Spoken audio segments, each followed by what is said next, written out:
Souvent, le chemin vers l'incarnation véritable d'une qualité passe par le fait d'agir comme si on la possédait déjà. C'est pourquoi le jeu des enfants est si crucial. Ils jouent souvent des rôles tels que ceux d'adultes, de soldats ou de commerçants, tout en développant leurs capacités physiques et mentales. Cet acte de faire semblant d'être adulte les aide à mûrir réellement. Lorsque vous reconnaissez que vous imitez le Christ, vous découvrirez probablement comment rendre cette imitation plus authentique. Vous remarquerez des occasions de devenir un peu plus semblable au Christ à ce moment précis. Vous observerez cette transformation se produire plusieurs fois au cours de la journée. C'est la prochaine étape. Quel avantage y a-t-il à imiter quelque chose que vous n'êtes pas? Même un adulte éduqué doit embrasser un processus similaire pour apprendre le langage de la vertu. Comme les enfants imitant les adultes, ce qu'un enfant fait semblant d'être, il pourrait un jour le devenir. Avant de commencer, assurez-vous de vous abonner à notre chaîne et d'activer la cloche de notification pour ne jamais manquer nos prochains contenus inspirants et encourageants. Merci de nous rejoindre. Maintenant, commençons. Souvent, le chemin pour véritablement acquérir une qualité consiste à se comporter comme si on la possédait déjà. Cependant, il est crucial de croire en Christ pour l'imiter authentiquement, car il est la source de votre foi, amour, patience et obéissance. Lorsque vous agissez comme si vous aimiez quelqu'un, vous finirez par l'aimer réellement.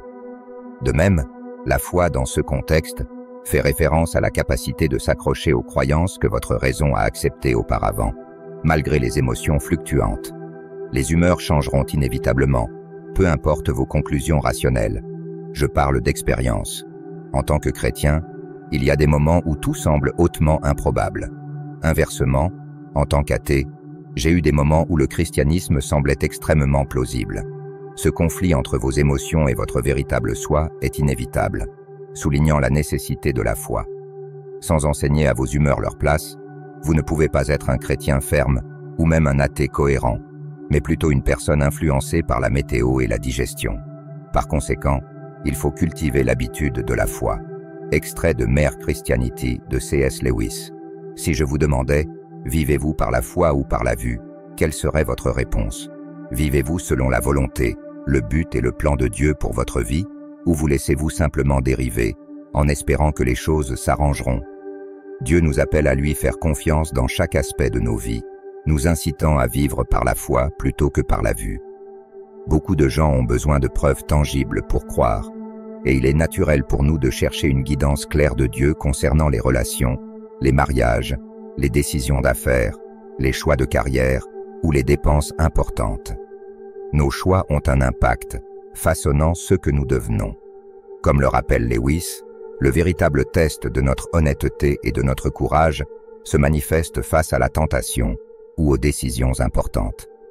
C'est dans ces moments que notre volonté de sacrifier nos désirs personnels pour un but plus élevé se révèle. La vie présente de nombreuses questions. Devrais-je me marier? Si oui, avec qui? Devrais-je poursuivre des études supérieures? Devrais-je accepter une nouvelle opportunité d'emploi ou rester où je suis? Comment pouvons-nous être certains de la volonté de Dieu dans les grandes décisions de la vie? Souvenez-vous, nous sommes appelés à vivre par la foi, non par la vue. 2 Corinthiens 5:7. Il est important de comprendre que nous n'aurons pas de certitude complète avant de prendre des décisions, car cela annulerait le besoin de foi. Nous prions, nous attendons le Seigneur, puis nous décidons, en faisant confiance à ceux que nous ne voyons pas.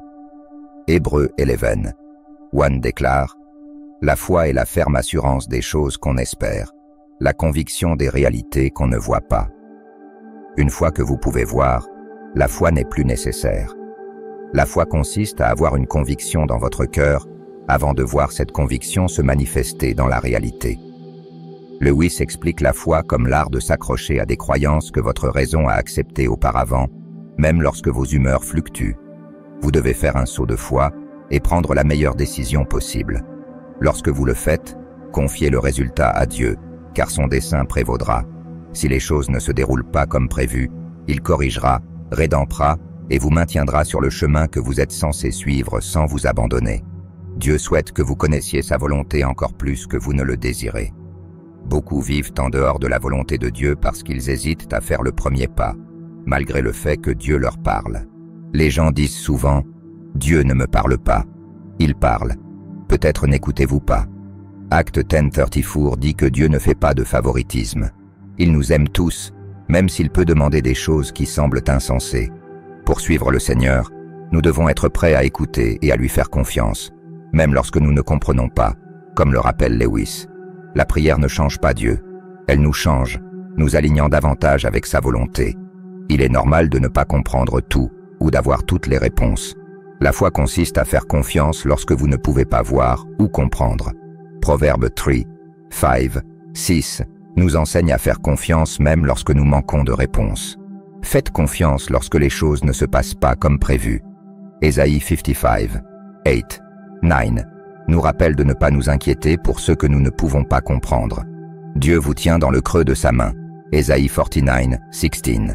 Bien que l'issue puisse être incertaine, nous savons qui règne sur le trône. Psaume 47:8.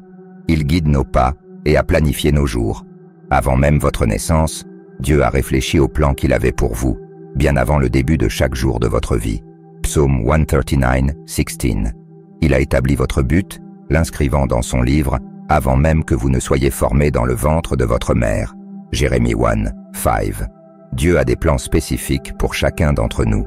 Jérémie 29:11 nous assure « Car je connais les projets que j'ai formés pour vous, déclare le Seigneur, projets de paix et non de malheur, afin de vous donner un avenir et de l'espérance. » Dieu promet que 16 plans pour notre destinée sont bons, sans désastre prévu pour nous. Il n'a pas dit qu'il attendrait qu'ils aient 35 ou 40 ans pour intervenir. Et ces plans sont remplis de grâce et d'espoir, dépourvus de telles limites. Vous n'êtes pas Dieu, c'est lui qui l'est. Il est vraiment réconfortant de reconnaître qu'il y a un Dieu, et que ce n'est pas moi. C'est pourquoi je m'accroche à lui, et place ma confiance en lui. Souvent, nous oublions qu'il gouverne la vie que nous lui avons confiée. Bien que je m'efforce de prendre des décisions sages, je ne suis qu'un humain avec une vision limitée. Bien que je ne puisse pas prédire l'avenir, j'ai les Écritures, la prière, des conseils avisés et une paix intérieure. En fin de compte, je dois agir et placer ma confiance en Dieu, en croyant qu'il dirigera ma vie. Je fais confiance pour arriver là où je suis censé être, en faisant ce que je suis censé faire. Lewis nous encourage en nous rappelant que Dieu n'a jamais promis un voyage facile, mais il nous a assuré que la destination en vaudrait la peine. Par conséquent, je comprends que je n'ai pas besoin de contrôler tout et tout le monde autour de moi. Je n'ai pas besoin de m'inquiéter des petits détails de la vie. Je peux faire confiance à Dieu pour s'occuper de tout. Vous pouvez trouver la paix en sachant que Dieu contrôle votre vie. Bien que tout ne soit pas agréable ou compréhensible, comme c'est le cas pour tout le monde, il est rassurant de reconnaître qu'aucune personne, aussi influencée par le mal soit-elle, ne peut contrecarrer le plan de Dieu pour nous. Cela est affirmé dans Ésaïe 54:17. Même lorsque vous faites confiance à Dieu et commettez une erreur, est-ce une façon de corriger? Ces erreurs sont extraordinaires. Dieu comprend votre cœur et reconnaît votre volonté de suivre His exigences. 1 John 1:9 nous assure que si nous confessons nos péchés, il est fidèle et juste pour nous pardonner et nous purifier de toute injustice. Dieu est conscient que certaines de ses exigences sont difficiles, mais l'essentiel est de savoir si vous écoutez et lui faites confiance pour vous guider. Abraham, par exemple, a fait des erreurs, mais les bénédictions de Dieu ont continué malgré ses fautes. Dieu n'a pas abandonné Abraham, comme il le dit clairement.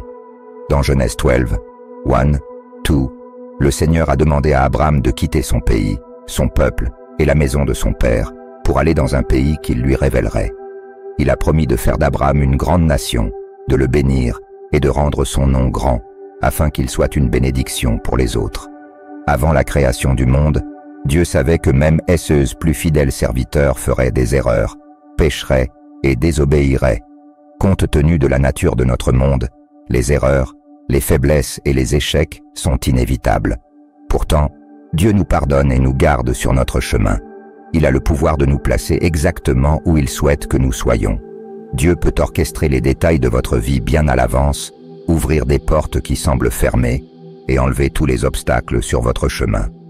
Il peut aligner vos choix avec son plan, veillant à ce que vous arriviez au bon endroit au bon moment. De plus, il peut transformer vos erreurs en opportunités pour le bien. Psaume 37:3 nous conseille de faire confiance au Seigneur et de faire le bien. de résider dans le pays et de profiter de sa protection. Il nous encourage à nous réjouir dans le Seigneur, qui accordera les désirs de notre cœur. Souvenons-nous qu'il est notre Rédempteur qui transforme les situations. Il peut transformer une tragédie en quelque chose de bénéfique pour nous et pour sa gloire, tant que nous avons un cœur prêt. La coopération avec Dieu ne signifie pas éviter les décisions difficiles. Vous rencontrerez des défis, mais cela allège le fardeau de savoir que vous pouvez faire confiance à Dieu pour guider vos choix et les aligner avec sa volonté. Proverbes 3, 5, 6 nous enseigne à faire confiance au Seigneur de tout notre cœur, à éviter de nous fier uniquement à notre propre compréhension et à le reconnaître dans toutes nos voies, en lui permettant de rendre nos chemins droits. C.S. Lewis remarque que la vraie foi implique de faire confiance à Dieu de manière persistante, même lorsque tout semble dénué de sens ou de but.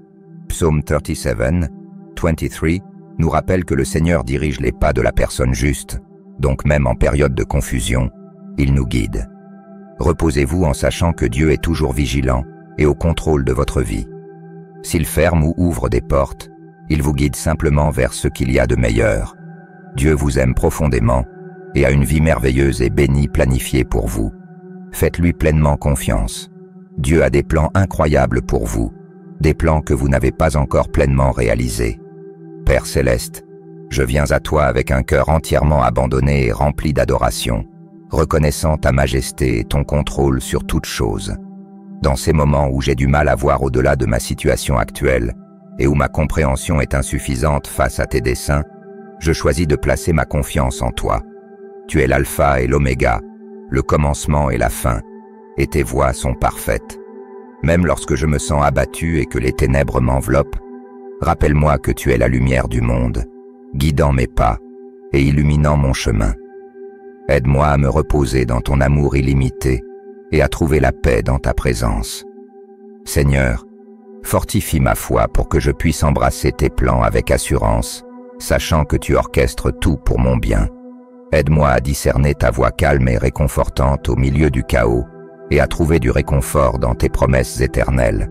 Lorsque la peur et le doute menacent de me submerger, rappelle-moi que tu es mon refuge et ma force, toujours présent dans les moments difficiles.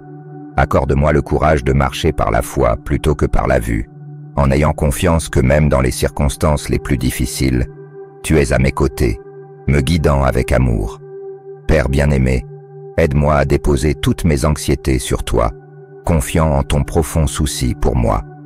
Que je vive chaque jour avec une foi inébranlable, célébrant ta fidélité et faisant pleinement confiance à ta volonté souveraine. Au nom de Jésus, je prie. Amen. Merci à tous ceux qui ont regardé cette vidéo et se sont joints à cette prière sincère. Que Dieu vous bénisse, vous et vos familles, et que vous continuiez avec nous à l'avenir. À la prochaine vidéo.